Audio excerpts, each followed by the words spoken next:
Assalomu alaykum hurmatli Sefer muxlislari. Bugun mana 16 may 2025-yil sizlar bilan mana Seferda tasdiqlonni yozdik. Bizda explanation essay berilgan imtihonda biz buni Unation IELTS Centerdagi va Sefer o'sha guruhimiz bilan qildik. Bugun mana bu yerda demak explanation essay berilgan. Essayimiz topigi mana siz yaqindagina o'sha reklama ko'rdingiz, biznes konferensiyasi haqida. U sizning ishingizga yordam berishi mumkin o'sha biznes konferensiya. Siz o'sha ishxonangizdagi boshqaruvchiga bu biznes konferensiyada qatnashish uchun ruxsat olish uchun xat yozing. Xatingiz shularni qamrab olsin. Konferensiya nima haqida? Konferensiya haqida qanday bilganingiz haqida, keyin unga bu konferensiyada qatnashishingiz nima uchun muhimligi haqida gapiring deyapti.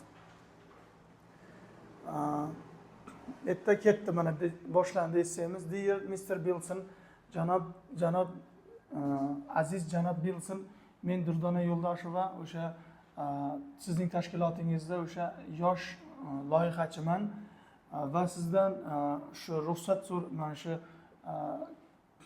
business flyer, ya'ni Birlashgan Qirollik, ya'ni UK tomonidan o'sha kadrlar bo'limini rivojlantirish kompaniyasi, UK ning kadrlar bo'limini rivojlantirish kompaniyasi, uning nomi Business Flyer kompaniyasi tomonidan tashkil qilingan biznes konferensiyasida qatnashish uchun sizdan ruxsat so'rash uchun shu xatni yozyapman. Xo'p, birinchisi ketdi. Ikkinchisi, endi o'sha haqida qanday bilganingiz haqida yozasiz. Konferensiya Daily Business Insider'da e'lon qilindi, reklama qilindi va u yosh biznes professionallarga va o'sha nima deydi, kuchli raqamli o'sha izdoshlar qoldirishga qadam tashlash bo'yicha qilinar ekan. Shu maqsadi shu ekan. Uning yana bitta maqsadi shundan iboratki, buni gazeta o'z tushuntirib o'tgan. U 3 kun davomida muhokama amalga oshirar ekan o'sha konferensiya va uning maqsadi o'sha konferensiyada qatnashayotgan qatnashchilarning liderlik qobiliyatlarini rivojlantirish va ularni innovatsiya va omadga o'sha raqamli marketing ta'sirida yetkazish nomi bilan o'sha konferensiya uyushtirilmoqda.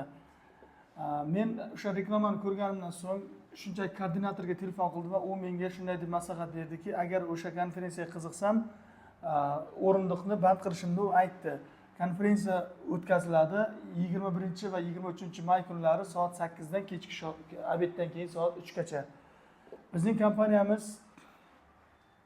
kompaniyamiz endi oxirgi savolga javob beramiz mana explanation essayda.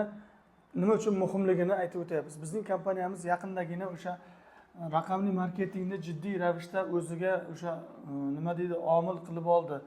O'sha ustun bir qadam qilib oldi. O'shanga ham biz ham o'tamiz deb. Va men ishonamanki, agar men mana shu konferensiyadan qatnashib yaxshi bilimlar olsam, bu kompaniyaning mana shu rejasiga katta hissa qo'sha olaman.